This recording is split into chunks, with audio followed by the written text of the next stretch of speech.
Pensez-vous que vous mangez des OGM? Oui, bien sûr. Dans quels aliments vous pensez? Partout. Je pense vraiment pas qu'il y a quelque chose qui n'a pas d'OGM présentement. En fait, pour comprendre l'importance des OGM dans le monde, il faut savoir que 98% des OGM, c'est d'abord et avant tout du soja, du canola, du maïs, un peu de riz maintenant, mais surtout du coton. Ils disent que ça va nourrir le monde, mais le problème, c'est qu'actuellement, il n'y a que deux types d'OGM. Tolérant à l'herbicide ou un OGM qui produit son pesticide, comme le maïs BT, ou une combinaison des deux. Tout le reste, augmentation des rendements, c'est de la foutaise, ça n'existe pas. Il n'y a pas d'OGM actuellement spécifiquement pour l'augmentation des rendements.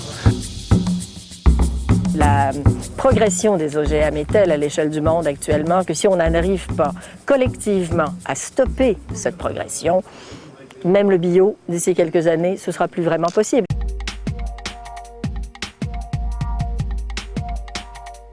Ben oui, c'est sûr. J'ai presque pas le choix. En tout cas, on essaie de pas... Il n'y a pas d'étiquetage obligatoire ici. Il y a certains produits qu'on peut le savoir parce qu'à peu près dans tous les produits transformés qui contiennent du maïs ou du soya, c'est OGM. Là. Mais à part ça... Oui, je pense que ce serait bon d'avoir un étiquetage pour savoir s'il y a des OGM. Pourquoi? Ben parce que, en fait, c'est le choix de chacun. Là. Il y en a qui, on sait pas en fait vraiment c'est quoi que ça donne, tu sais. Que les entreprises comme Monsanto qui vendent à la fois les herbicides, les pesticides, les semences, ont un très bon contrôle du système agricole et du réseau agricole actuellement industrialisé. Et donc, on veut garder ce marché. Porque nessa fase do capitalismo, que eles chamam de globalização, as empresas transnacionais tentam fazer seus negócios sem nenhum critério e em qualquer lugar. En fait, les gouvernements, comme le gouvernement canadien, considèrent les OGM comme étant équivalentes en substance, c'est-à-dire la même chose qu'un maïs non OGM, par exemple. Et donc, on n'a pas besoin vraiment de faire d'études très poussées. Et donc, on a autorisé les OGM très rapidement, sans faire les études. Alors qu'il existe déjà quelques études très rares, notamment sur nourrir des OGM, des rats avec des OGM, qui présentaient très rapidement, en moins de 60 jours, des problèmes au niveau des organes internes et du sang. Et donc ça aurait dû être l'élément déclencheur pour dire peut-être qu'on devrait faire plus d'études à long terme. Quand les scientifiques disent que c'est inoffensif, eux-mêmes ne le savent pas. En fait, c'est qu'on ne trouve pas ce qu'on ne cherche pas.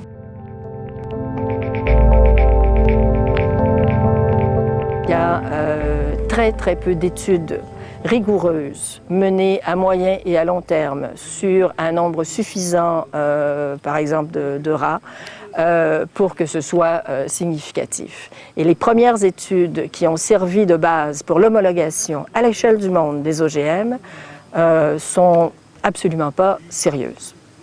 Porque as mesmas indústrias agrícolas que inventaram os venenos também estão desenvolvendo os transgênicos. Um exemplo claro é a Monsanto, que desenvolveu um OGM que é resistente a um pesticida da própria Monsanto. Então, por isso que eu digo, a ligação faz parte dessa tentativa do capital se expandir em todo o mundo e criar formas de se reproduzir sem levar em consideração a natureza.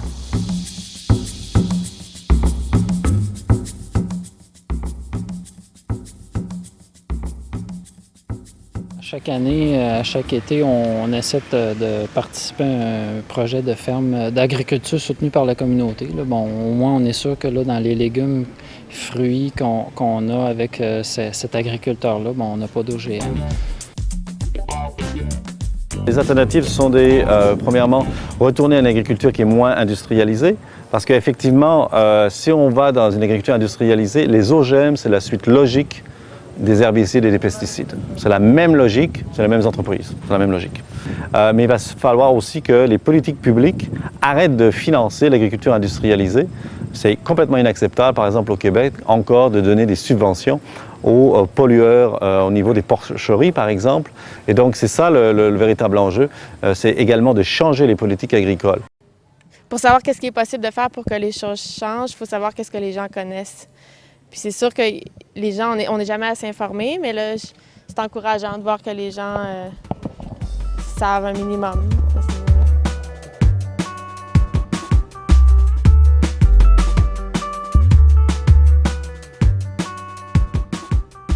Est-ce que vous consommez beaucoup d'OGM?